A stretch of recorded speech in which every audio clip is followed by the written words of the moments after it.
لله نحمده ونستعينه ونستغفره ونؤمن به ونتوكل عليه ونعوذ بالله من شرور أنفسنا ومن سيئات أعمالنا من يهده الله فلا مضل له ومن يضلله فلا هادي له ونشهد أن لا إله إلا الله وحده لا شريك له ونشهد أن سيدنا ومولانا محمدا عبده ورسوله أما بعد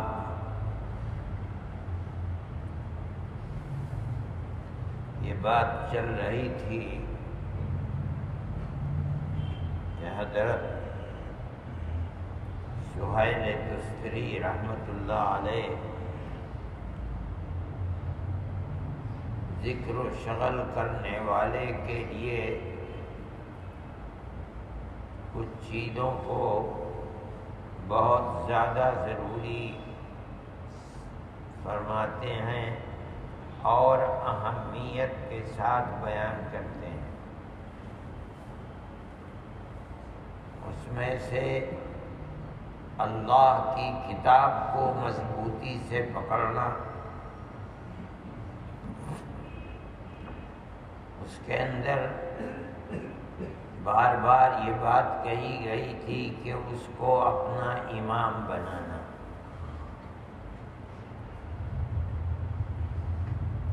یعنی ہر وہ حکم جو کتاب میں آیا ہے کہ مومن اس کو کرے، اس کو اپنی زندگی میں اتارنا، جس چیز میں سے منع کیا گیا ہے اللہ کی کتاب میں اپنی زندگی سے اس کو نکالنا اور اپنی زندگی کو اس سے پاک کرنا،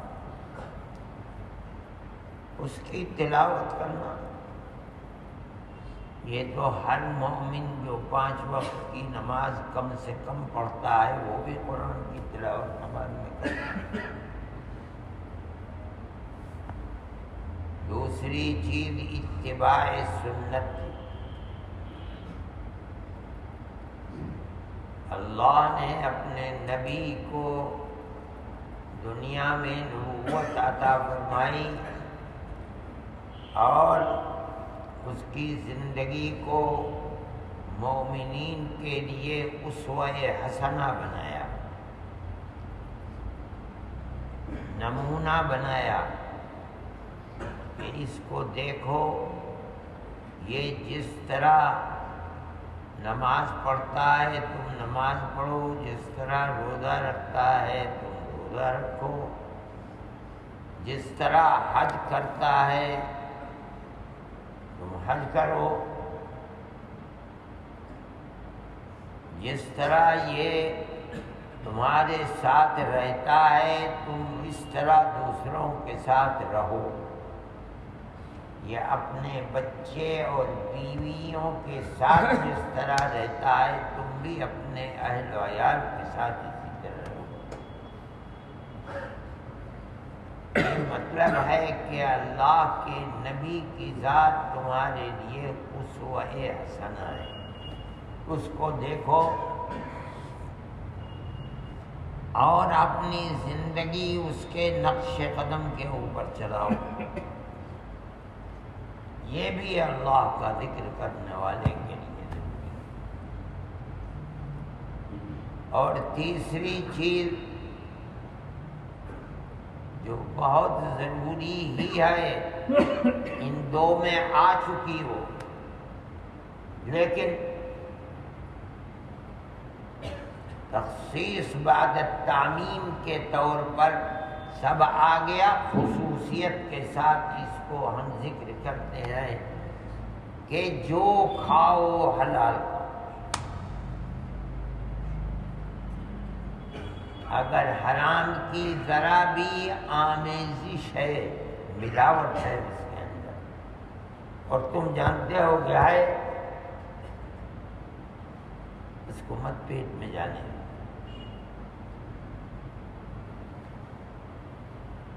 اتنی احتیاط کہ فرمایا کہ اگر ایک لقمہ حرام پیٹ میں چلا گیا تو 40 دن تک نماز جیسی عبادت قبول نہیں ہوگی، دعا قبول نہیں ہوگی، ذکر اللہ قبول نہیں ہوگا۔ اور جو رات دن کھاتا ہے حرام اور حرامی کماتا ہے اس کا کیا ہوگا؟ اگر مر جائے گا تو خاتمہ بھی خیر کا نہیں ہوگا۔ ذکر اللہ کہاں سے ہو جائے گا؟ اس کو خصوصیت کے ساتھ ذکر کیا گیا تھا۔ ہر وقت ہر مومن مرد یا عورت سفر میں حضر میں خود فیصلہ کرے کہ میں جو کما رہا ہوں وہ حلال ہے حرام ہے، خود فیصلہ کرے کہ حرام کی اس میں ملاوٹ ہے یا نہیں ہے۔ اگر ہے ملاوٹ اپنے آپ کو پاک کرے، نہیں تو نماز پڑھے گا تو تیری نماز ہو جائے گی، تیرے دیکھنے میں اللہ کے یہاں قبولیت نہیں ملے گی۔ قرآن پڑھے گا تیرا قرآن پڑھنا مقبول نہیں ہوگا، دعا مانگے گا تیری دعا مقبول نہیں ہوگی۔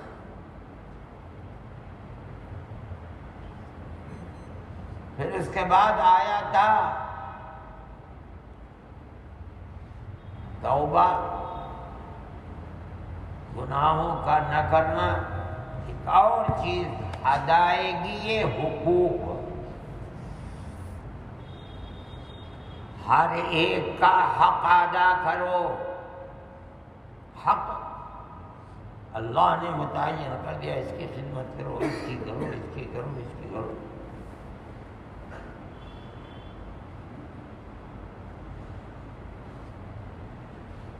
ادائیگی حقوق کی بڑی اہمیت ہے۔ دنیا کے اندر رہن سہن کے اندر ایک دوسرے کے ساتھ اللہ اور اس کے رسول کے بعد سب سے بڑا حق ماں باپ کا ہے، مگر اللہ کا حق اس سے بڑا ہے۔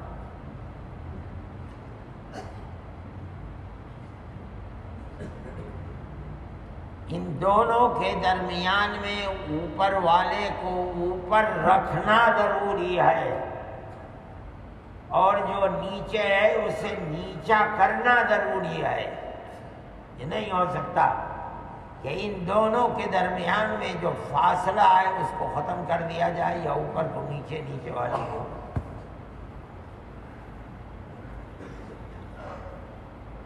اللہ کے نبی نے، اللہ نے قرآن میں فرمایا ہے، بڑی عجیب و غریب، اللہ ایک ہے، یہ اللہ کا حق ہے کہ شرک نہ کر۔ اگر تو نے اللہ کے اس حق کی رعایت نہیں کی، شرک کیا، تو خیر کے تیرے لیے سارے دروازے بند ہیں، یہاں تک کہ موت کے بعد تیری مغفرت کا بھی دروازہ بند ہے۔ لیکن یہ دیکھنے کی بات ہے کہ اگر ماں ہے، باپ ہے، ماں ہے، کہتی ہے میں مر جاؤں گی، تو اپنے دین کو جو تو نے باپ دادا کا دین تھا چھوڑ کر نیا دین اپنایا ہے، میں مر جاؤں گی، کھانا نہیں کھاؤں گی۔ کیا ہے؟ ایک طرف ماں کا حق ہے، دوسری طرف کہتی ہے شرک کر، وہ اللہ کا حق ہے۔ اب بندہ کیا کرے؟ اللہ نے ایک راستہ دیا ہے قرآن کے اندر، وَإِن جَاهَدَاكَ عَلَىٰ أَن تُشْرِكَ بِي مَا لَيْسَ لَكَ بِهِ فَلَا تُطِعْهُمَا، لیکن وَصَاحِبْهُمَا فِي الدُّنْيَا مَعْرُوفًا۔ اگر ماں باپ کوشش کریں کہ تو اللہ کے ساتھ شریک بنا کسی کو. ماں کہہ رہی ہے میں مر جاؤں گی، کھاؤں گی نہیں جب تک تو اللہ کے ساتھ کسی کو شریک نہیں بنائے گا. جو تیرا میرا ہے، تیرے باپ کا جو مدد دادا پردادا جو کرتے چلے آئے وہی کر. اللہ کہتا ہے لا تطعہما، ان دونوں کے کہنے کو نہ مان.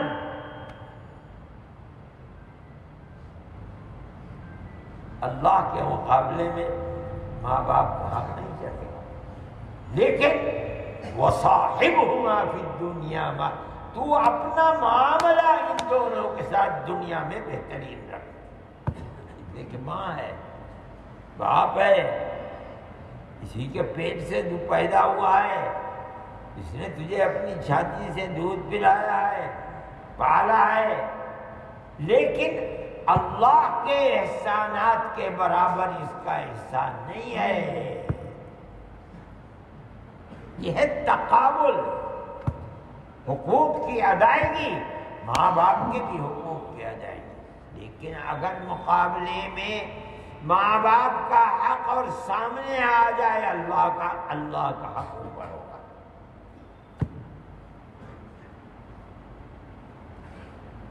یہ اسلام کی عجیب و غریب تعلیمات ہیں. ہندی کی چندی کر کے اس طرح سے تعلیم دینا جیسے قرآن اور حدیث کے اندر دنیا کی کسی مدد کے اندر نہیں ہوگا. ماں باپ کا حق بہت بڑا حق ہے. کون ہے دنیا میں جس کا احسان اولاد کے اوپر ایسا ہو کہ جیسا ماں کا اور باپ کا؟ کوئی نہیں ہے. لیکن اللہ کا حق اس سے بھی یہ جو دودھ پی کر تو زندہ رہا ہے ماں کی چھاتی سے، اگر اللہ چاہتا خوش کر دے تو کیا ہوتا؟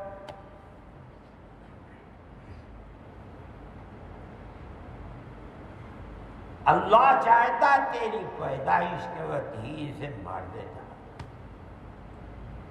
اب تو پیدائش سے پہلے آپریشن کر کے نکال لیتے، ماں مر گئی.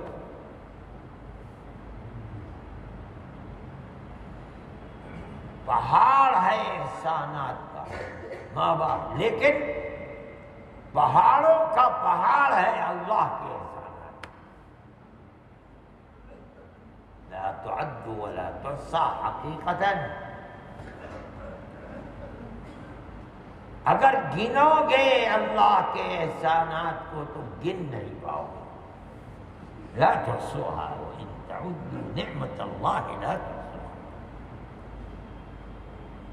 ماں باپ کا احسان بہت بڑا ہے، لیکن جب دو احسانوں کا مقابلہ ہوا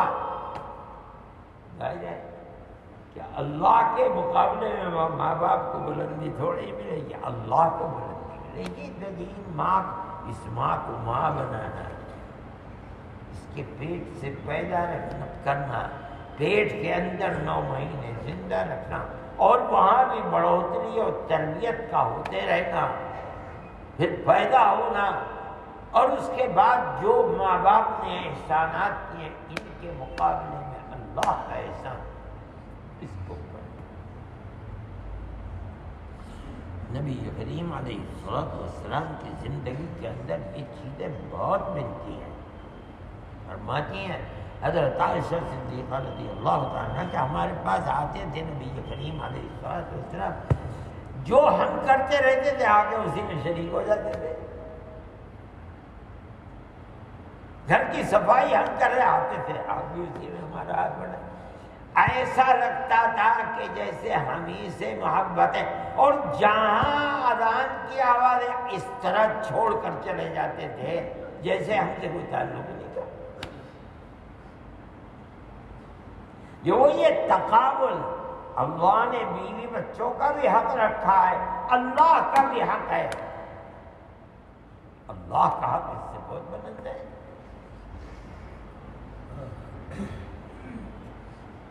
رات کو سوتے ہیں پھر اٹھتے ہیں، پھر اللہ کی عبادت کرتے ہیں، قرآن کی تلاوت کرتے ہیں، کھڑے ہو کر نماز پڑھتے ہیں، پھر سو جاتے ہیں، پھر تھوڑی دیر کے بعد. کیا ہے؟ 2 تقابل ہیں. ان لنفسک علیک حقا، تیرے اپنی جان اور صحت تندرستی اس کا بھی حق ہے، لیکن ایک اللہ کا حق ہے، دونوں برابر کیسے ہو جائیں گے؟ اللہ کے حق کو ادا کرنے بار بار اٹھتے ہیں اور پھر اللہ کے سامنے روتے ہیں، پھر اس کے بعد نفس کے حق کو ادا کرنے کے لیے پھر آرام کر، پھر اس کے بعد اٹھتے ہیں، پھر تھوڑی دیر کے بعد سو جاتے ہیں، پھر اٹھتے ہیں اور قرآن پڑھنے لگتے ہیں۔ ادائیگی حقوق اور اللہ کا حق سب سے بلند ہے۔ اگر آدمی اس میں کوتاہی کرے گا، ادائیگی حقوق نہیں ہوں گے، تو کل قیامت کے دن بڑی کوشش کا معاملہ ہے۔ اسی لیے آدمی نماز پڑھتا ہے، روزہ رکھتا ہے، اللہ کے نبی کے ساتھ جہاد فی سبیل اللہ بھی کرتا ہے، یہ تمام چیزیں ہیں۔ اے اللہ کے نبی میرا بعد میں ہوگا کیا، میں یہ سب کچھ کرتا، فرماتے بڑی اچھی بات ہے۔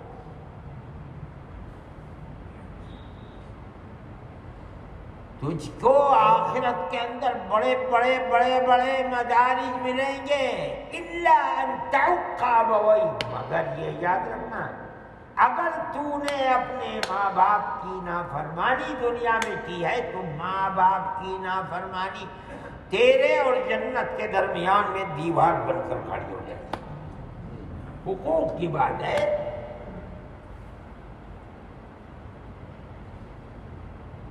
یہ لازمی اور ضروری چیز ہے، یہ کام ہے مومن کا کہ دونوں کے درمیان میں دیکھے بلند حق کس کا ہے،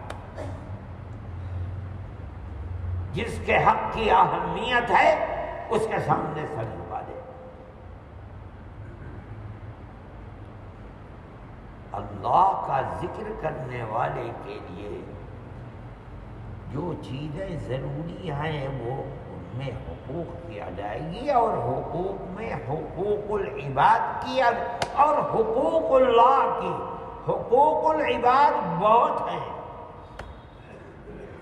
ماں باپ کا حق ہے، بیوی کا حق ہے، بچے کا حق ہے، بھائیوں کا حق ہے، رشتہ داروں کا حق ہے، کچھ نہیں، پڑوسیوں کا حق ہے، مسلمان کا حق ہے، ہندو کا حق ہے، اور خدا جہاں تقابل ہوگا بندے اور اللہ کے حق کو بلند، چاہے جان جا رہی ہو، بہت اچھی بات ہے، اللہ کے حق کو ادا کرتے کرتے جان جا رہی، اللہ کی عبادت کرنے والے، اللہ کا ذکر کرنے والے مومن مسلمان، اس کو ہمیشہ اپنے سامنے اس چیز کو رکھنا ہی چاہیے۔ اور ادائیگی یہ حقوق تو ایسی ہے، ہر آدمی کا حق ہے، آدمی کو کوئی رشتہ داری نہیں ہے اس نے تیری مدد کی ہے کسی وقت، اس کا بھی حق تیرے اوپر ہوگا۔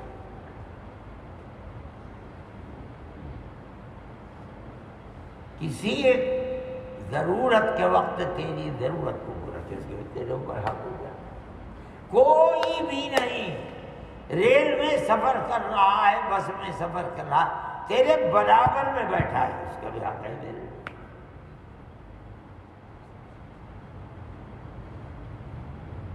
والصاحب بالجنب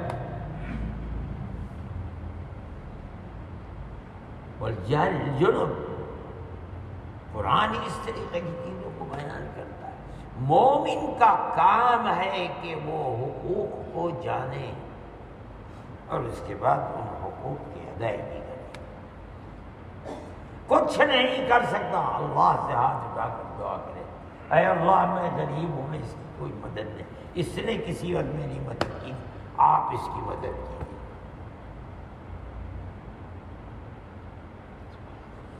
یہ بھی حدیث کے اندر ہے کہ اگر مدد کرنے کے بعد کسی نے دل سے کہہ دیا جزاک اللہ، بھائی میں تو کچھ نہیں کر سکتا، اللہ تجھے اس کی جزا دے دنیا میں، اور آخرت حق ادا کر دیا۔